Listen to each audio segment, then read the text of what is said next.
Bonsoir mesdemoiselles et messieurs, ici GM. Je viens de voir la bonne annonce du prochain film de Dragon Ball Super Broly. Bon, premièrement, on va se dire une chose, ok? Dès que ça a été annoncé, personnellement, j'étais un peu inquiet parce qu'on sait que l'entité de Broly qui date depuis les films de Dragon Ball Z, qui ne sont pas officiellement dans la continuité officielle de Dragon Ball, euh, on sait que genre, oui, c'est un personnage puissant, c'est vraiment incroyable à explorer, mais après 3 films, et en plus de voir une version alternative de lui dans le tournoi qu'on a eu dans Dragon Ball Super, euh, j'étais vraiment inquiet parce que j'avais l'impression qu'on réutilisait la même sauce et qu'on la recyclait à un autre tour et ainsi de suite. Puis, vous savez quoi, comme j'étais vraiment incertain, et puis quand ça a été annoncé qu'il ferait un film sur lui, j'étais un peu déçu. Mais, dès que ça a été annoncé, quand j'ai vu l'annonce qui a été montrée au Comic-Con de San Diego, eh bien là, je peux vous dire, moi étant grand fan de Dragon Ball depuis ma tendre enfance, j'ai changé d'avis. Vous savez quoi? Maintenant, j'ai énormément hâte de voir ce film. Premièrement, on sait que ça se passe après le tournoi du pouvoir dans Dragon Ball Super. Je ne sais pas si ça peut être comme ça vraiment en français, parce qu'en anglais, c'est Tournament of Power, ce qui veut dire tournoi du pouvoir. Enfin bref, on va l'appeler comme ça. Ouais, c'est ça. Les événements de ce film-là se passent après ce tournoi légendaire et épique, on va pas se mentir. Fait que cela vraiment nous force à se poser la question, est-ce que Broly va intégralement entrer dans la lignée de temps officielle de Dragon Ball? Est-ce que, comme on dit en anglais, est-ce qu'il va être canon? Personnellement, moi j'aimerais bien, car c'est un personnage qui est quand même euh, intéressant à explorer avec la bonne direction. On sait que Akira Toriyama avait fait les designs de ce personnage-là, mais il n'a jamais employé le personnage dans dans la lignée officielle. C'est quelqu'un d'autre qui avait dirigé les films de Broly, donc c'était hors du contrôle de Akira Toriyama. Mais avec ce film de Dragon Ball Super, avec la direction de Akira Toriyama, j'ai comme l'impression que ce sera plus le même Broly. Non, d'ailleurs, c'est officiel. C'est plus le même Broly qu'on connaissait euh, dans les années 90 avec les films de Dragon Ball Z. Non, c'est carrément une réinvention du personnage. C'est comme une renaissance, la manière que je vois ça.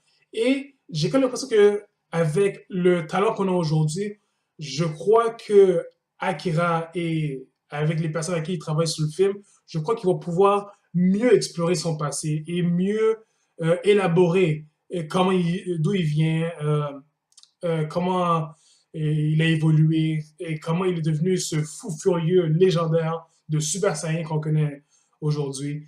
Et je crois que c'est vraiment une excellente chose. Nous savons qu'à la fin du tournoi du pouvoir dans Dragon Ball Super, Frieza a été ressuscité. Là, il est en vie et il a reformé son empire galactique. Et on voit dans le film que genre qu'il va se confronter à Broly, mais je sais qu'il va se faire niquer. Donc, je me demande si Frieza va avoir un plus grand rôle que ça. J'ai toujours dit que Frieza, c'est un personnage très intéressant à explorer. Et dans tous les méchants qu'on a explorés dans l'histoire entière de Dragon Ball, je trouve personnellement que c'est un des plus, comment dire, c'est un méchant qui a de la classe. Comme, il sait ce qu'il veut. Comme, puis il contrôle avec une main d'acier.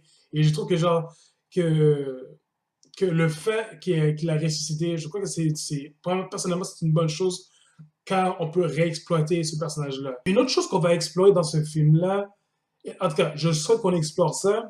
On sait que c'est Frieza qui a détruit la planète Vegeta, la planète natale des Saiyans. Mais on a découvert dans la série Dragon Ball Super que ce serait Beerus qui lui aurait demandé de détruire la planète des Saiyans. Donc, ce que je me pose comme question, est-ce que cette information-là peut être révélée dans le film? Et si c'est le cas, comment va réagir Vegeta?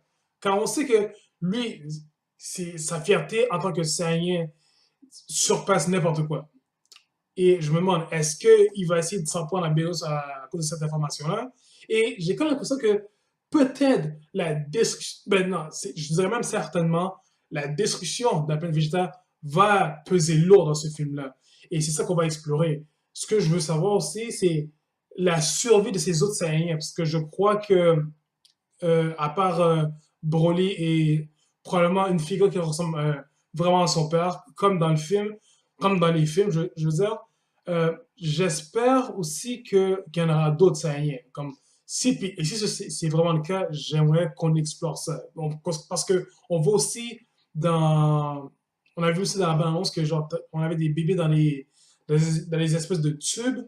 Et bref, je veux vraiment qu'on explore ce passé-là de ce renouveau personnage de Broly. Et je souhaite de tout cas que ce soit mieux élaboré, mais en même temps, qu'il garde aussi les mêmes éléments qui fait que Broly est le personnage mythique qu'il est. Une autre chose que j'ai explorée est le fait que Broly, dans le film, clairement, il dépasse Super Saiyan Blue. Je me demande comment Sangoku et les autres vont se débrouiller, mais encore là, ça va être un intéressant défi pour les Z-Warriors et Frieza en même temps. Et parlant de lui, d'ailleurs, on voit aussi certains de ses soldats dans son armée qu'on voit un peu partout, un peu dans la bande-annonce. Je ne sais pas comment ça a exploité leur rôle, mais je ne crois pas que ce soit quelque chose de très important. Mais j'ai hâte de voir comment Freezer s'est impliqué là-dedans. Je sais que c'est lui qui a détruit la planète Freezer, la planète végétale, excusez-moi, mais quand même, j'ai hâte de voir qu'est-ce qui l'amène sur Terre. Et allez savoir, est-ce qu'ils sont toujours sur Terre?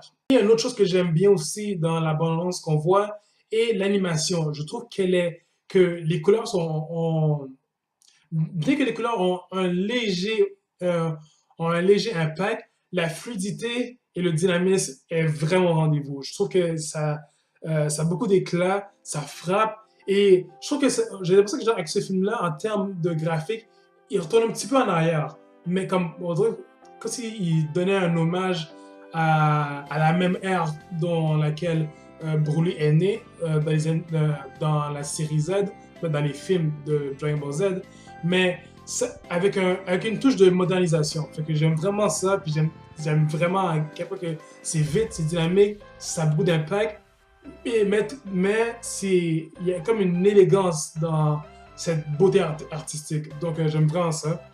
Donc, bref, ça c'était mon vidéo de ma revision sur la bande-annonce.